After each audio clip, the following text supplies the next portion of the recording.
episodes. Hi, my name is Eric. I'm EricVulgaris here on the internet. I'm the host and facilitator of the show and facilitator of this game tonight. I do this thrice weekly. Once Upon a Game is a story game indie, like small press variety show where we feature kind of small games. We do them in a one-shot setting. So we'll never be returning to this game. This was a one and done thing. We'll play Lamentations maybe in the future, but not this particular game. So this is just a little flash in a pan. It's going to be like a movie. Only this movie might be 45 minutes long if we all die. It might go the whole thing. I don't know. We'll see. So everybody, thank you so much for coming out here.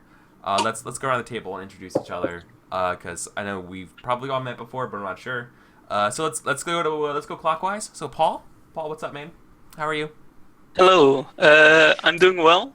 I have been reading this OSR game that we're gonna play, which seems really cool, but it's nothing like I've played before, and it's definitely nothing like you've probably seen on here before. That's true. That's absolutely true. This is So I'm excited to play though. yeah. I like how when I started this entire show, I never said I was like, oh, we're not gonna play D&D, and here we are playing a version of D&D. Like it's pretty much D&D. Yeah. Like it got hacked a little bit, but it's building very much on the systems of like original first edition D&D, which I didn't play. Like I got in at third edition. Yeah. So cool. We'll see. And thanks, man. So I hope you're doing. Hope you're doing well and excited for this. And Astani, how are you? Long time no see. I'm good.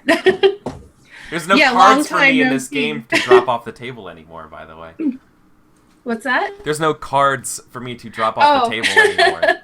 Last night he was on my live stream. We played One Night Ultimate Werewolf for like 3 hours, and it was awesome. That was a lot of fun. That's a fun It game. was a lot of fun. My face literally hurt from laughing so much. Yeah, 'Cause that's I'm good. like all the time just so serious. So hey, I've been playing board games today actually. I was playing Secret Hitler earlier with Mass Squad and convinced everyone that I was a liberal when I wasn't. So Oh. So yeah, happy to be here. Looking forward to, seeing some Eldritch Abominations. Awesome. And okay, and then we have Brad. Last but not least, Brad, how are you doing? I'm doing fantastic tonight. I was looking at some of the art for this game, and it looks real brutal. But Oh, yeah. I haven't got a chance to play anything similar to Yeah. even an old version of D&D in a really long time. Yeah. So I'm excited to die tonight, perhaps multiple times. Yeah, there's a good chance that multiple people will die tonight. It's funny that I had this signed up because like Lamentations right now. One of my favorite podcasts, Backstory, and you brought up the illustrations. The Backstory cast, they just brought on one of the illustrators from Lamentations, and it's this awesome lady. I cannot remember her name. I'm so sorry, but it's really cool. And you should check that out sometime. They're talking about it, how like they just draw weird freaking demons, and how everything's sexualized, like purposefully. It's really cool. It's really, really, really good talk.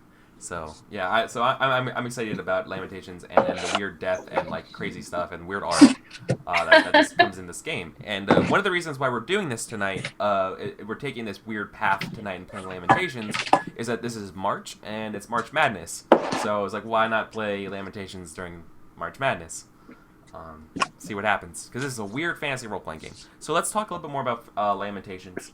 For those who don't know, I'm going to give a quick little pitch about what the game is.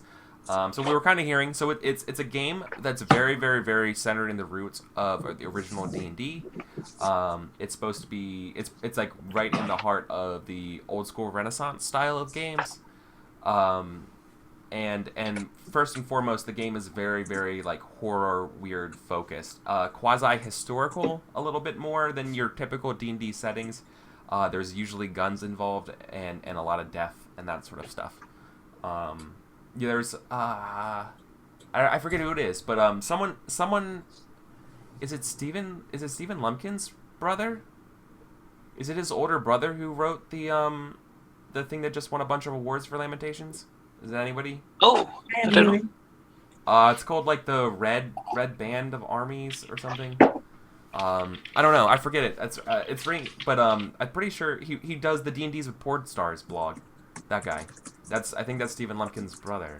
Or I have no idea. I don't. Maybe it's not his brother. Maybe just like he knows him or something. I don't know. I don't know why they're so inextricably You'll linked. just have to ask Steven about that. Yeah, I guess I will. I don't know. Anyways, forget it.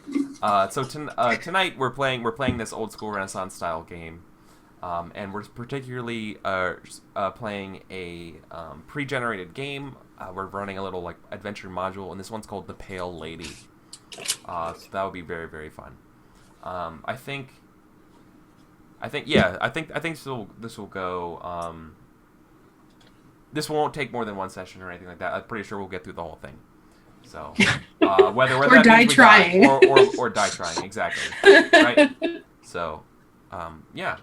So before we begin, for this game especially, it's like critically tonight. The X card's in play, right? There are going to be things in this game that show up. Something maybe that you stumble across, or something the guy wrote about, or something I make up, or even something you guys conjure from like a weird spell or something. Whatever. It's a weird game. If you are genuinely uncomfortable, don't try to suppress that. If it's uncomfortable and you do not want it in this game, let us know by like doing like an X here, or like chatting like, hey, can we X that out? And like magic, that stuff is gone, and you don't have to explain why or like defend your reason for like hurting you. Like no one's going to ask you, why are you not comfortable with spiders coming out of your eyeballs? Like no one's like, or like, why are you not okay? Or like why are you not okay with talking dolphins? It's like, no, like that won't happen. There might be questions about like, okay, so talking dolphins are off limits, but what about fish? Like just to make sure. Like that's clarifying questions might happen, but otherwise no. Never had to use the X card ever. Cynthia Shepard. Thank you. Thank you, John. So yeah. Is it like it's there. It's a fire extinguisher in the room, particularly for this game, right? I have a sense that it could come up. So are we okay? Good. Yeah. Cool. So I went ahead and got some pre-generated characters for this adventure for all of us. And I wanted to go ahead and see which ones you guys chose, and perhaps tell the audience a little bit about your character before we hop into the introduction of this adventure. All right, I'll start. I'll be playing two characters. The first one is Klaus. He is the magic user of the group. He has a sweet cane with an iron tip that he can bash people in the head with, apparently, and a pistol, because those are in this type of game.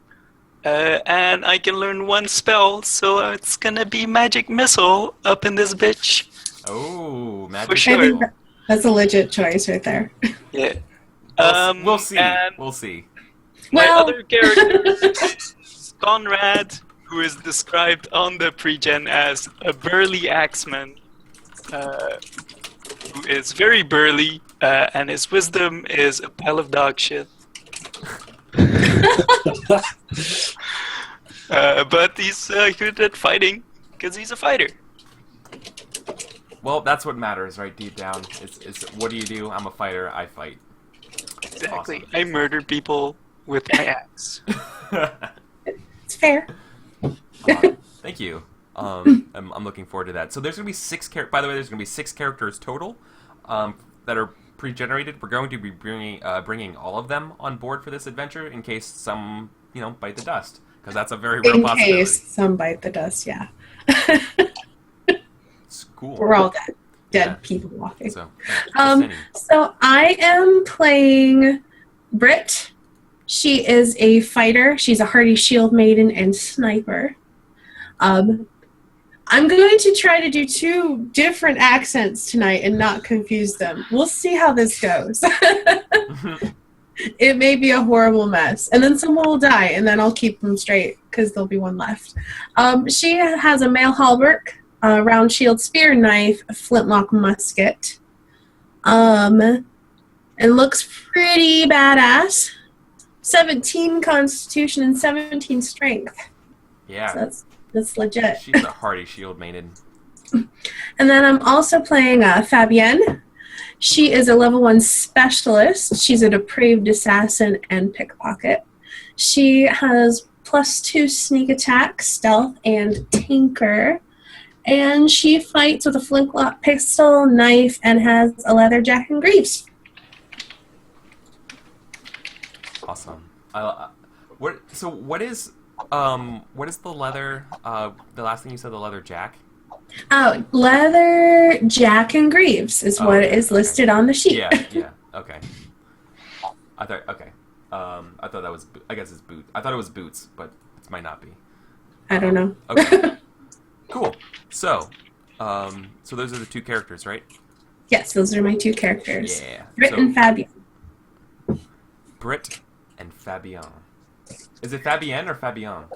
Fabienne. Fabienne. Okay, good to know. I'd make it smooth. The male version would be Fabien, and then the female version is Fabienne. Fabienne. Awesome. Cool. And Brad? So my two characters, I hope to go through both of them. Starting with, I have Sister Elizabeth Hoffman. She is a pious healer and cleric of the church. But really, that's a side note to her true calling as a witch finder. She doesn't stand out too much, though her charisma and wisdom are high, as befitting a cleric of our Lord, or lords, I'm not sure yet. And she can cast one spell, which I have to pick from a wide list every day. And, doesn't have a lot of weapons or armor to protect her, but that's what faith is for, right? So I'm sure nothing wrong could possibly happen to Sister Elizabeth tonight. You're fine. You're fine. Nothing bad at all is going to happen. You will be coddled, taken care of, all your needs satisfied. I hit 0 hit points, but I love God, and that, right? That's what matters. That's what matters. So my other character is Barthelm Schade. He is a specialist, and he is a sort of a woodsman by upbringing and a mercenary scout. He's fairly clever when it comes to woodscraft. He's good at finding hidden things, and he specializes in dealing death with his bow. He's my best chance at making through tonight alive. So I'm banking hard on this one. he's got a great deck score and a high AC, so we're just going to let it ride. And who knows? He'll probably die second. So. Awesome. I'm just going to make a quick note on the sheet here, so viewers at home can remember who's who, right? I realized I should have been doing that when you were talking, but I didn't. That's okay. Klaus and Conrad. So, was Fabienne the shield maiden, or was Britt? Britt's the shield maiden, Fabienne's the specialist. Yeah. Okay. Shield maiden. And Fabienne is the specialist. Klaus is the fighter, right? No, Klaus is the magic user. Oh, yeah, that's right. He's the sorcerer. Yes. Magic user. Conrad's a fighter. So there are 4 classes in fighter. There's the fighter, there's the cleric, there's the magic user, and there's a specialist in Lamentations. It's very well. That's not entirely true. Yeah, I was gonna say we're not playing with the non-humans. We're not playing with non-humans. There are like dwarves, elves, and halflings, which are, instead of being races, are classes. So. Which is weird. Because all elves are elves. It feels right at home. Jobs. It feels right at home after playing Torchbearer, but it's also true in we think old of school, like an MMO or something. Yeah. It's Paul, Brad. You're no longer bread. I've been upgraded to Paul. So, yeah. Bartelm is the crazy... he's a cleric, right? Or he's an assassin? Bartelm is a woodsman. Oh, he's a woods... Okay. He's a woodsman hunter. Yeah. Okay, so he's a specialist, though. He is a specialist, yes. And then, But- Fabian is the crazy assassin. who is? Yeah, Fabienne. Oh, that's right, Fabienne's the... Okay. The crazy assassin. It literally says that for one of them. And then, Yeah, that Fabienne, sister. crazy assassin, depraved. That's, yeah. Sexy French accent, so it's okay. So at least we have one cleric. Okay. Fantastic. Okay. Let's make sure we can see this now. Let me bring this down.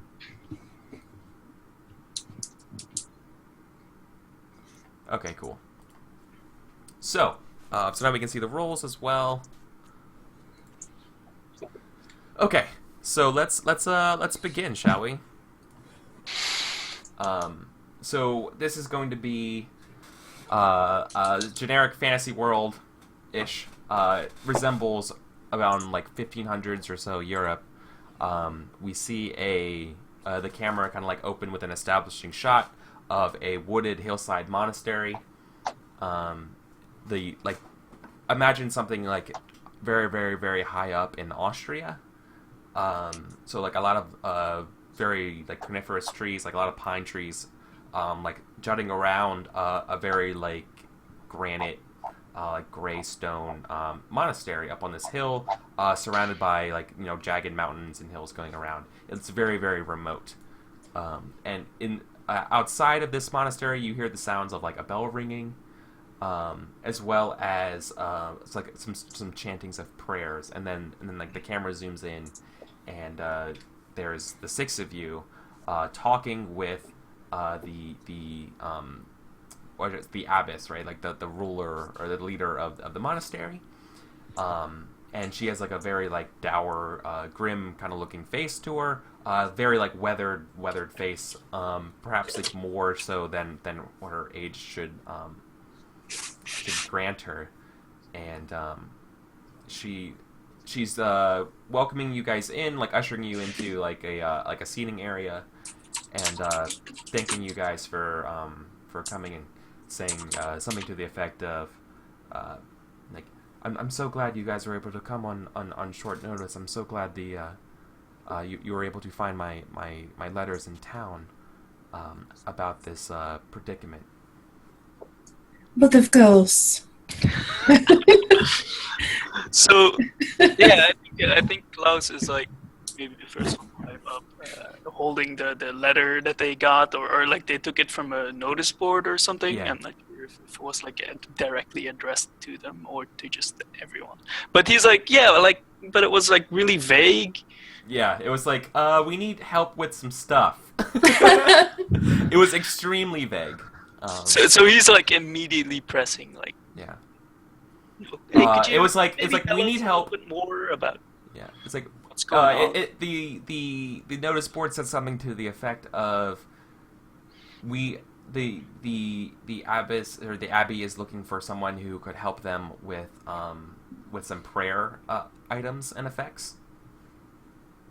It was very, very like vague like that. So she's like, thank you so much, and I'm sure you want to discuss the details of this mission for our Lord. Oh, you're not the chef around here? And she looks at Mind your tongue. Yeah. Well, whatever they call it in this monastery. The I don't abbess know. is the holy woman. Klaus is like doing like vague religious like crosses or like circles. And, like faux, hands in like the air, faux, yeah. He's not sure what he's supposed to do. Oh, it's okay, it's okay. So, I'm sure you guys you must be hungry from your travels from the town of Ludwig, and let's discuss this over some bread. Sister Mary just baked some fresh poppy seed rolls here, and she like brings out you see like a very shy, timid, young, maybe like 15, Nun. I don't know why I kept wanting to say abbess. Nun comes out holding like these rolls and stuff and sets it down and silently kind of fades away back to whatever she was doing. And the abbess looks to you guys and says, not many would believe me, but I'm so glad you guys are willing to take the leap of faith that we've had with these prayer rituals. And then you hear you guys all hear sort of like maybe like muffled a sound of somebody laughing, like a man laughing, which is kind of interesting. Oh well, that's our guest. And kind of the reason why we're here. Oh, thank you guys all for the hosts. Hello, everyone. Thank you for coming in. So I think Fabian takes one of the poppy seed rolls and kind of rips it in half, and she says, believe you about what? What is so incroyable? Well, the rumors. You surely have all heard of the legend of the Pale Lady, have you not? Have we? Of course we have. It's possible you have, or you haven't. The sister says that regardless of whether she knows. Oh, okay, sure. It's the childhood fairy's tale of a fairy queen who yearns for young human children to do her work on amongst and her biddings in her faraway land. Everyone used to think that's just a child's story told for in springtime such as this for hungry animals who eat our foolish youths. But I'm afraid that I recently from my new guests that the rumors may very well be true. So what was it? The white queen? The white lady? The pale lady. The pale lady. Oh, my sound level's really low. I know why. Alright. So Sister Elizabeth sort of stares hard at the abbess and says, "The evil must be tracked to its lair and destroyed." And sort of very resolutely eats her bread. I kind of side-eye Sister Elizabeth. You're like a stone cold killer. Yeah, I'm just like, wow, okay. Dial it back a notch. Now I'm much less interested in killing this lady as what we learned that she possesses and how that could empower our and embolden our faith. You see, she's apparently possesses a miracle from the Lord Himself, and simply if we could just discover it and bring it back here, it would do us all a great good. I'm having trouble describing it for you, but it is the word spoken by our Lord during the foundation of the universe. It is a word of creation. If we could learn, if you could bring it back to the abbess, to the abbey, it would mean ever so much. All right. I think Conrad is super ensorcelled by fairy tales being real, yeah, and having to work for the cleric. But Klaus is these words are the source of all miracles. A word that doesn't even make sense. I mean, I think Fabian's right with Klaus there. Are we it supposed sounds to insane, write it right? down, or you put it in our is it on memory or something? Oh yes. Speak it to you. I don't understand. I know it sounds absurd that a particular word would be something that contains so much power, but believe me, these are the divine words of our Lord. These are no ordinary words. These are powerful things, and you'll never forget them once you hear them.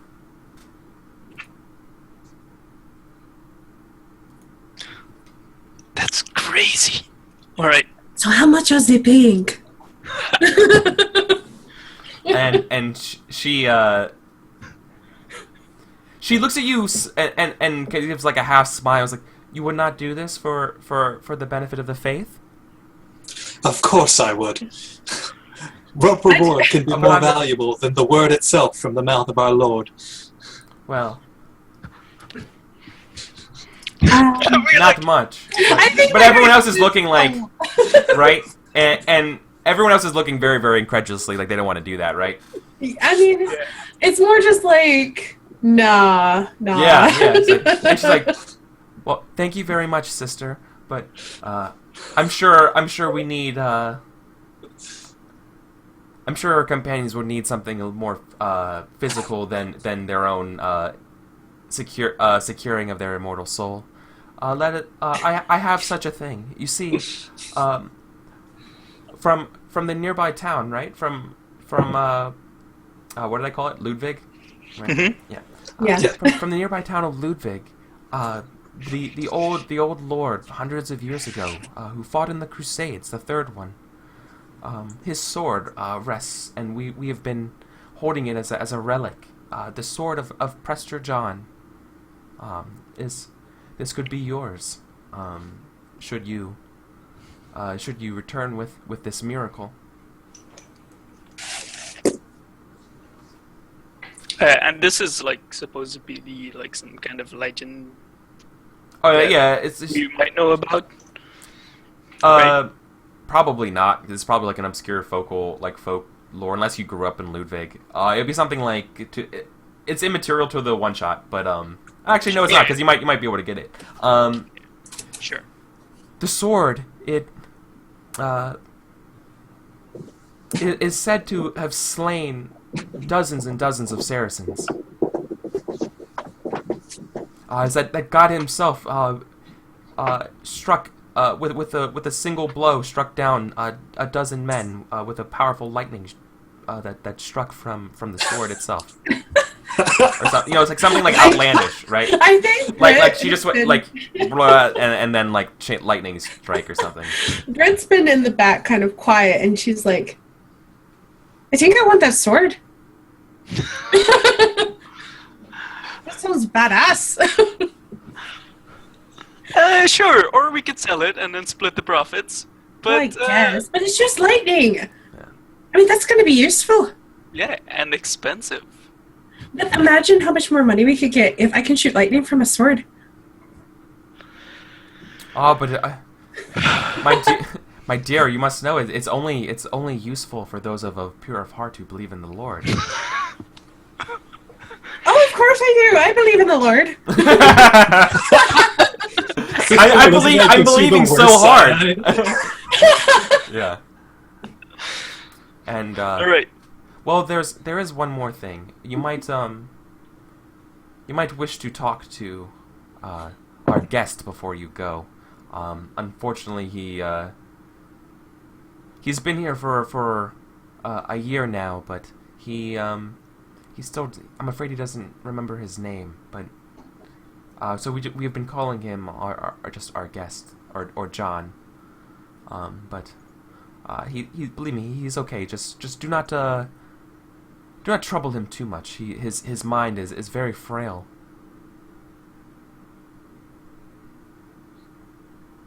Is there a reason we should be talking to this guest of yours? We probably saw the pale lady. And that's why he went crazy. That is what he proclaims. And this is the reason why I have called this out. So I'm so glad you guys were able to join me for this time. I've been thinking about this all winter.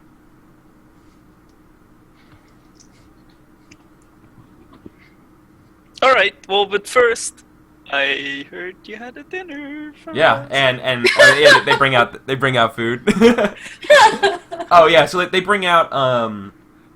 Unfortunately, they have like humble, like very very like humble meat style of food. So like I picture something like a hearty like some sort of like stew with the bones in it, with some like maybe like oats in it and stuff, and a couple like root vegetables. It's early spring, right? Yeah. So like you're still going through your veggies and root stuff from winter. Yep. Okay, Do they that's bring cool. out? Do they bring out John to eat with us? Like, In is it fact, a thing? it is it may be Lent, which is why there's no meat. Might be like Oh. Good Friday or something. All right. Yeah, I like that. That's a good idea. Just like in real life. But Sister Elizabeth is enjoying the novelty of being able to eat a meal where she does not have to pick the meat out, as she piously observes. Of course. But do they bring John out? Like, is it a communal affair, or like the nuns and stuff there too? Mm-hmm. All right. No, but John does not come out. All right. I believe you hear him kind of like raving like from another room, and I think either Sister Mary or maybe the abbess Ruth would bring it up, saying like he doesn't like to eat with us, but since you want to talk to him, why don't you, when we're done eating here, why don't you bring a bowl of food to him? Oh, sounds great. Was that the man we heard like laughing Yeah. earlier? Yes. And I know it must be strange having a male guest at an abbey, at a cloister such as this, but I assure you, temptation is not possible. I look Is at what the she sister says and I'm delicately. like, I don't know. Is it strange? It would be very strange to keep a man at a cloister, right? Because Super sins of the strange. flesh, distraction kind of stuff, and she delicately puts it as the temptation isn't possible. Oh. Leave that as it is. I like that. Oh. So are we ready to proceed to meeting the raving man? Yeah. I think so. Bring him food and stuff. Let's get weird. I mean, I suppose they don't have. I suppose they don't have wine or something. No. We lose them up. They have. Being in a place. Communion wine. Yeah, I was gonna say communion wine. I have Like lamp some- oil. We can just give him oil and tell him it's wine. No, That's, we We need info. someone has been reading Yeah. Dale Carnegie's How to Win Friends and Influence People. Okay, I mean, like, we don't need placebo alcohol. We need actual alcohol. great. Yeah, that good stuff, right? All I mean, I could see I don't have anything. Let's do communion wine. I don't know. Right. Let's just bring him the food. I don't really have anything to bribe him with. Sure. So, you guys go over. You have to go down several flights of these stone stairs. You guys are gonna go up to like a tower. Like that's like kind of like one of like the remote towers of this monastery. Maybe it's like on like a lower level of this monastery. It's just like sort of sequestered from the rest of the main building. So you have to go outside. You have to go down a couple flights of stairs till you finally get to this like tower, and you start going up it, and you hear the sounds of this man like. It sounds like somebody who's like sleeping but having nightmares, right? Like that sort of raving, like kind of stuff, right? Yeah. You just hear like pacing back and forth like through the room, and just still weird stillness in the air. You arrive up the stairs to a door that's closed, and inside, like the little like port window, you can see a man in rags, pacing back and forth. There's some like furs and stuff that he sleeps on. You see a couple like cups. So and he's plates. awake. Yes, he just sounds like he's like sleeping. Is he like locked in? You don't know. Oh, did we get a You're- key, or is there like a nun with us escorting us, or did we Oh. just get directions? No, there was no key. Fabian tries the door quietly. Yeah. The door opens effortlessly. Okay. It creaks. It creaks a lot, but it opens. So yeah, the raving man doesn't really even seem to notice you. Okay.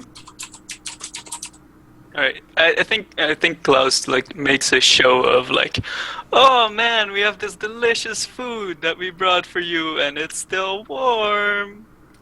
When you say food, he looks he kind of like snaps out of his condition and looks at you guys with bright eyes, and he goes like, food? Yes, please. And he sits there like rubbing his hands like, yes, that's wonderful, thank you. Yes. Oh, but I don't think we can just give him food. That makes no sense. Perhaps first we have a pleasant conversation. I smile. It sounds like a great idea. And does he have like a table or something? Yeah, he has a small little table, and you can see like there's like a pile of dirty dishes to the side of it.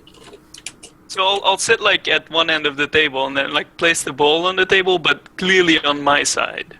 Oh, and he like sits down like a dog like would, like he's conditioned to get food. This Exactly. way, right? And so he's sitting there, and he's like, I'm confused. What? I'm hungry. So we heard you know of the pale lady. Don't say her. Don't. That is the woman. It's okay. Is the woman? We will not say her name. She's cold. I was a slave to her with many others, as I was taken as a kid by her rabbit men and forced to eat flowers and that's all, and strange meat that they whipped us and they tortured us. So much death. And he just like collapses into like almost like a catatonic state, like I think I bend down and I kind of stroke his greasy hair like you would stroke like a dog. don't. There, it's okay. She's gone. She's not here anymore. And try to comfort him, or at least give him a little more control. Your first like touch to him like makes him like recoil, but like he slowly warms up, right? Okay. He's so used. You see, like, so you touch him, right? Yeah. His back is like heavily scarred by like barbs and like brambles or like a whip. I think like as I'm stroking his hair, I kind of like shift his shirt aside and kind of like with my eyes towards his scars so that the rest of the group can kind of see that he has been whipped or whatever. Mm-hmm. Oh yeah. And I like, yeah. like nudge the bowl like a little bit closer, but like not close enough to where it's his. Like maybe I put my hand like in front of it. Yeah. So like, exactly. He's like, oh, what do you need to know? But you were so brave to escape from her. I'm not brave. I was lucky. Where you escaped from? Lucky. I was lucky. Tell us about this luck. An old magician took pity on me. I saw him leave I saw him leave her estate. He was upset and told me the way to leave. That every spring, once a year, if you say the words, you can get in and out. That's how people leave. That's how people come. There were so many visitors, but I don't know how long. Can you write, child? Yeah, some, yes. A little. Could you write down the words for us? Don't speak them. Can you write them down? Yes, and let me copy and paste this because this is in Irish, and I can't type with Irish. And you had to make him say it, so Eric would have had to speak Irish. Yeah. So he starts writing it. So so you see him like scribbling. His hands are shaking. Right. He's like, Tog dom our food. Ad Mariscal Morales Atalmara and Almsir Kothro. Which I think means something like, give me the directions to good weather. Which is kind of cool. Yeah. So if you just want to say that instead, I'm fine with that. No. Or if you want to sound like Saruman, go ahead. I think we're committed to saying these words at some point. And I'll like, take the paper and then we give were him, for like, as an exchange. we were forbidden from entering the estate, but I saw many elves and many mages go through. Each one leaving soon after. So Bartel kind of moves forward. He's been like lurking at the back of pretty much everywhere we've been so far, but he steps forward and says, "When you said the words, where did you come out?" I don't know. Someone found me. A hunter? It was near. I don't know. Is the woods here? That's enough. Thank you. Yeah. You've been very helpful. And then I kind of like, also because I think Klaus was pushing the bowl towards him, and I think I give it the final nudge. This isn't a normal place that you can find. You must find a hedge or an old tree, old and withered and bent over and say the words, and that is how you find the place. That's what the beastmen did. They dragged me as a kid, I remember. God, the things they done. Please, can I eat now? Of course. By the way, this man's like 18. Alright. We'll let him eat, but I kind of want to like hang out, and then maybe like after he's sated, he'll want to tell us more. But I like leaving the he's like ravenous. Yeah, he soups up all of this food like almost immediately. His face never comes out from the bowl. Right? He's just like, very very like almost like animalistic. He's just shaking the entire time too, right? And then this is a man with very very severe traumatic problems. Yeah, I like, and after he's done and hopefully feeling good about himself, I kind of want to press on if he really doesn't remember the woods, how he got here. I remember crossing a stream. I remember there being. I remember a field of. I'm sorry. There's so many flowers. But they were all white. These were yellow. Yes. It's coming back to me. It was a stream, and there were yellow flowers, and is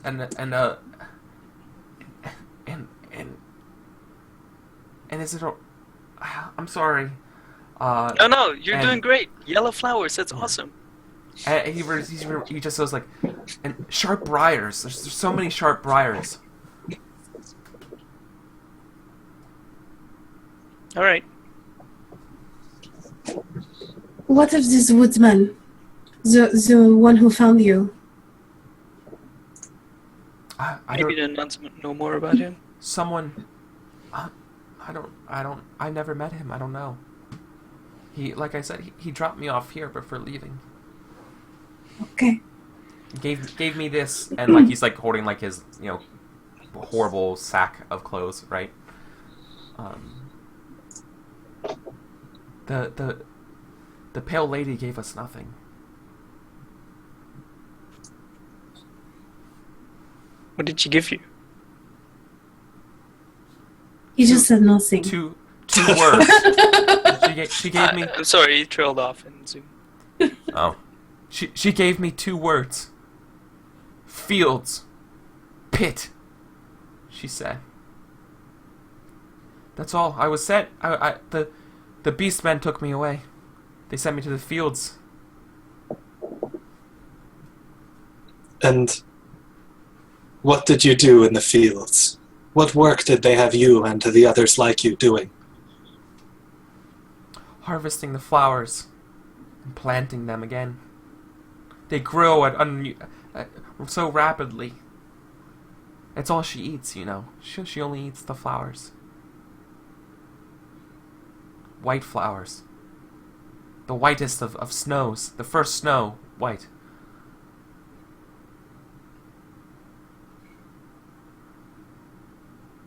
You don't want to go there, are you? No, you shouldn't, you mustn't go. No. Of course not. Rest now, my child. Yeah. And thank you so much for telling us all that you did. You did so well. Please, rest. Yeah, take me a long way in bad weather. That's what it means.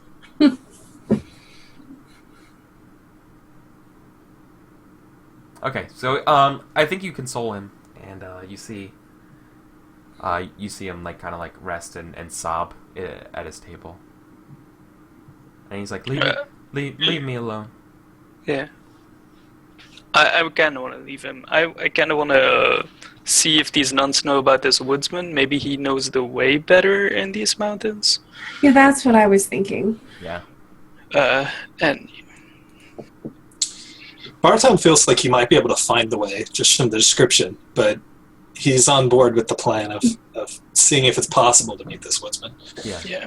Yeah, I mean, like, if he's a woodsman, he's also just running about in the wilderness. So, like, I'm not sure if it's a foolproof plan, but it's worth a shot. It's worth a shot. Yeah. Okay, so you're gonna go back and talk to the abbess, I guess. Mm-hmm. Sure. Okay. You catch her in the sanctuary of the abbey. So you left. You've returned back to like the larger main compound area of the monastery, and in here, we see the abbess Ruth praying with like a rosary beads and stuff. And without getting up or anything, she calls to you guys. She's like, "I'm so glad you guys have come back. I forgot to tell you something." Was it important? Well, I know you were talking about. I know you had questions about the words of creation, and perhaps I could shed some light on how to find them. Yes, Abbess, please. I mean, if that's what we're there to do, it'd be helpful. After the sins of Adam and Eve, the hallowed words of creations were sealed from man. They were sealed in giant cubes of metal, metal that even God Himself is said to have barred Himself from seeing. No one and hid them around the heavens and earth. And according to our guest, it appears that the Pale Lady has one. Supposedly, there's nothing in existence that can open it, but based on what our guest said, that the Pale Lady may have found a way.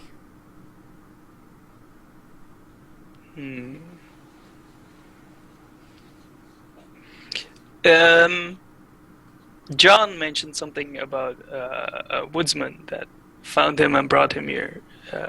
Do you know where he lives? I suppose. Ah, yes, the hunter. Well, it was a year ago, around this time. I do not know his name. But if you went to the town, you might know. But if you are, did our guest not tell you how to find this place? How to find the Pale Lady? I mean, he's kind of... So, we wanted maybe a second opinion?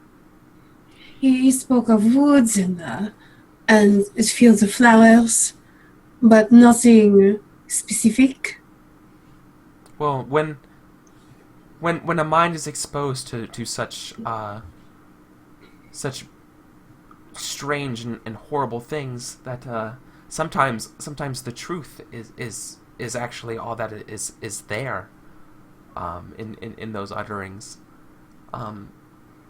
At least I take it on. At least my faith has given me that when he says those things, I take it as truth.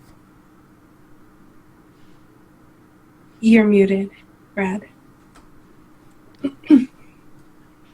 Thank you. You wouldn't happen to know the whereabouts of a field of yellow flowers? Yes, there is a grove not that far from here, about a half a day's journey. But I'm afraid with it being so close to Easter, none of us could join you, and none of us nuns would really wish to leave our cloister, unfortunately. Any notable landmarks along the way?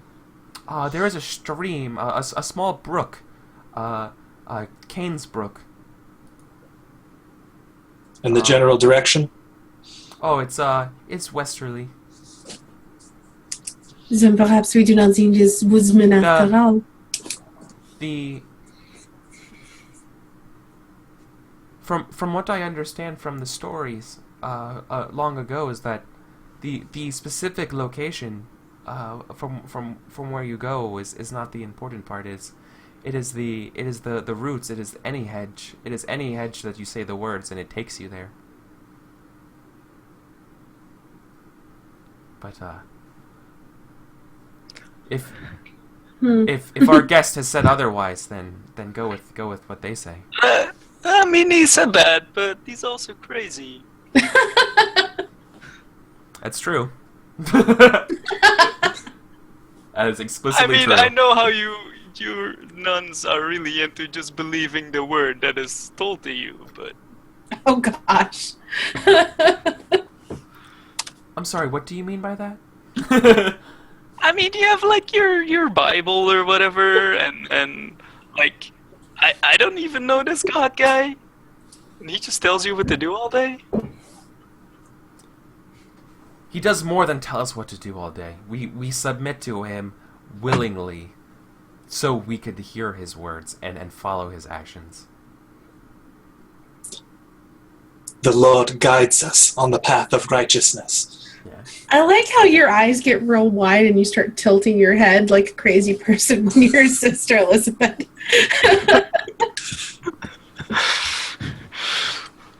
Right. But I think Fabian leans into Klaus and is like, maybe we do not insult them until after we get this magic sword. Oh my god. Right. Okay.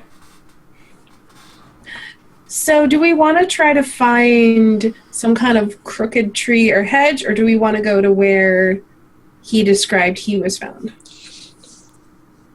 We could just start by following the instructions he gave, and if we see a spot that looks suspiciously fey enough, give it a shot. Yeah. That seems legit. So westerly it is. Well, I think Bertelm will, sort of take point and follow the directions westerly and look for a brook that he can hopefully follow. Yeah. So, are you going in the evening?